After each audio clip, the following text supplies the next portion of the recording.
Are you tired of only getting a maybe not 2% dividend yield on your stock holdings? Many people are. In this video, I want to share with you 5 ways to get a higher dividend yield from your stock investments.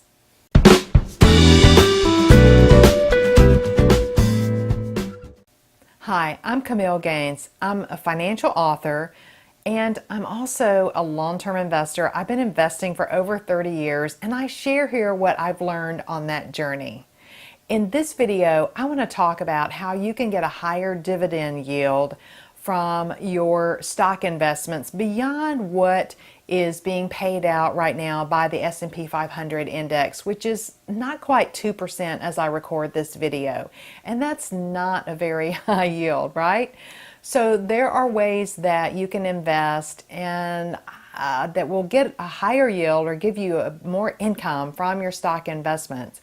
And I'm going to present a few of those ways here to you but I don't want to do that without first saying, as I record this, we're in year 9 of a bull market. So the stock market moves up and down.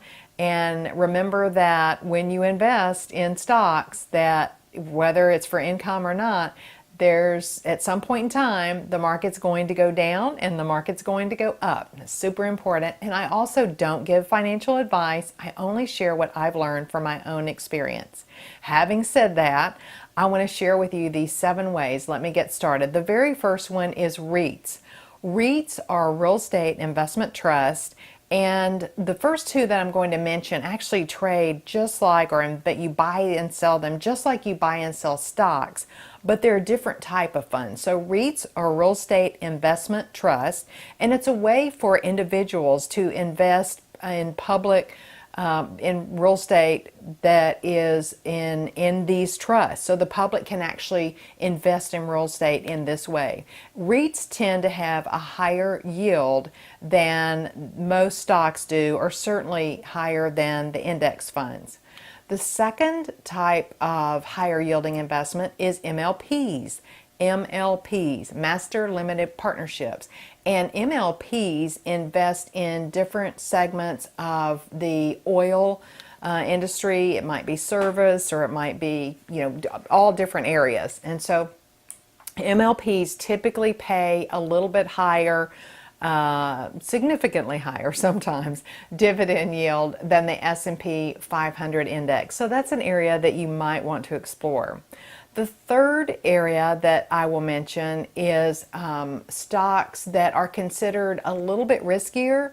An example right now is AT&T. It's paying about 5.5% dividend yield. And so stocks that are considered a little bit riskier, those companies have to pay more money out in order to attract shareholders. And so they're going to pay a higher dividend yield. The fourth area is preferred dividends. Now, preferred dividends have different things. They have several different features than common stocks. So preferred stocks, I should say, that pay dividends, those preferred stocks actually, if something happens, here's the great thing about preferred. If something happens and the company has to stop paying their dividend for some reason, they'll stop paying the dividends to the common shareholders while the preferred shareholders will still get paid. Now, the beauty of this is typically preferred dividends are a little bit higher than than the dividends that are paid to the common stock shareholders. So to kind of sum that up, I was kind of going on about that a bit. You've got 2 different types of shares: common stock shares and preferred stock shares. Preferred stock shares have a little bit less risk in that they get paid if the company runs into trouble ahead of the common stock shareholders, and also they pay a little bit higher dividend yield. So that's another example of an area where you can get a little bit more income from your stocks. The next area is by writing call options.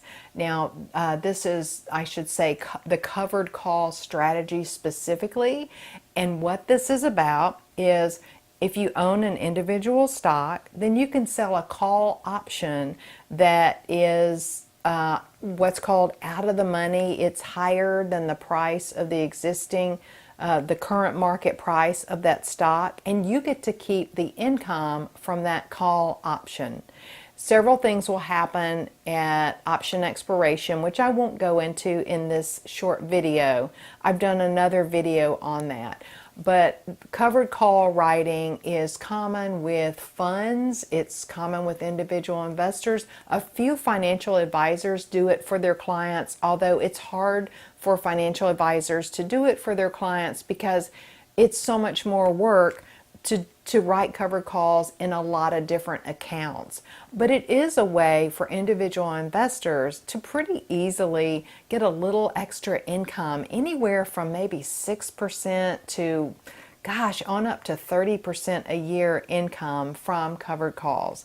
So that's an area to explore if you're looking to get more income from your stock investments. And let me say that a lot of funds sell covered calls, and so that's something to be aware of as well as you do your research on your investing. And then the next area I want to mention is that certain funds or certain wealth managers have a focus on making investments for people that are strictly looking for income.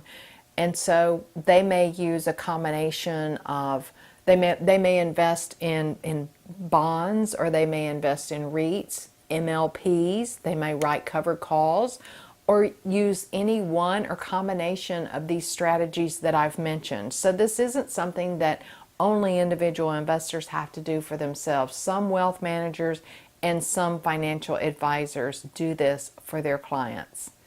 Now, unfortunately, you can't get a high dividend yield from the overall market these days with the S&P 500, as I mentioned, with it being around the 1.8 to 2% as I record this video.